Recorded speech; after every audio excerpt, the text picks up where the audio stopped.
Hello, I'm DR.Bang, the magician who protects your hair. It's a pleasure to meet you. Hair transplantation is an option for every age group. However, we should first discuss why it's truly needed. You don't necessarily have to undergo hair transplantation. Getting a hair transplant is for your own personal satisfaction, isn't it? In a way, hair is simply about having less hair than others, or experiencing thinning in areas where it should be. But the most significant problem is that it leads to mental distress. I've been doing consultations for a long time, and I often see patients who are very anxious. So, instead of focusing on which age group is eligible or requires surgery, it's more crucial to consider the severity of your personal concern regarding this issue. For example, you can have short hair and still go out confidently. If you're not embarrassed by scalp exposure, depending on the situation, then hair transplantation is simply your choice. If being negative and depressed about it affects your life, then you should get hair transplantation. That's true. However, the condition of the scalp and the hair varies across different age groups. Therefore, the results or the target expectations can be slightly different. I'm certainly not trying to mislead you, but when it comes to hair transplantation, the younger the age group, the more ideally good the outcome can be if the surgery is successful.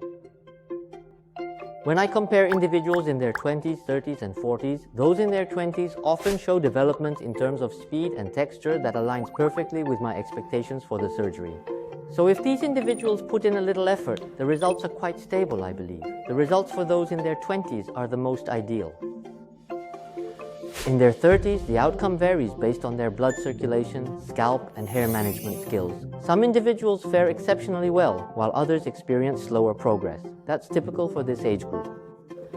When people are in their 40s, I tell them to lower their expectations a little. Your mind truly feels like you're in your 20s, but your body isn't like that. Its recovery ability diminishes, and it's the same with surgery. The body perceives it and reacts to it much more severely. Patients occasionally ask me, "Doctor, when is the latest I can get a hair transplantation?" As long as the hair at the back of your head is suitable for transplantation, you can do it at any age. But realistically, I'd say up to about 70 is normal. The ambiguous age groups for this are individuals in their 40s and 50s. The decision to undergo surgery depends on the patient's personal expectations and their current physical condition.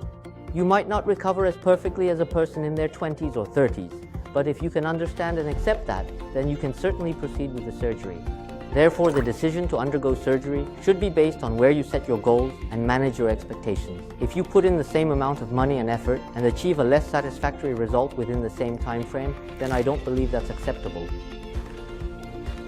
Thus, if you are the type of person who is prone to worrying about this, or if that is just your innate personality, I would suggest that considering surgery sooner rather than later would be more beneficial.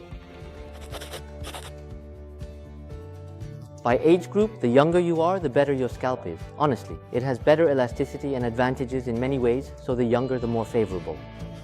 So for example, if we're choosing between incision and non-incision, the incision method is a bit more straightforward, and it could even result in less scarring.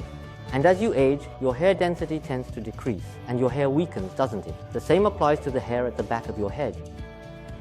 For those in their 20s or 30s, I'd say any method is fine. It really depends on how urgently they want the surgery. Yes, I tailor it to factors like that. For people in their 40s and 50s, I focus on explaining options with fewer side effects, less physical strain, and better recovery. So to be objective, from the 40s onwards, the non-incision method is the right approach. I think it is important to have a good balance of those aspects. With that in mind, you should either go to consultations or do some research, enabling you to ask incisive questions. For patients like that, the consultation becomes much more detailed. We can have a much deeper discussion. I really hope you keep that in mind. Today, we've briefly discussed how hair transplantation varies by age group and the optimal approach for each. I hope this information was helpful. Thank you.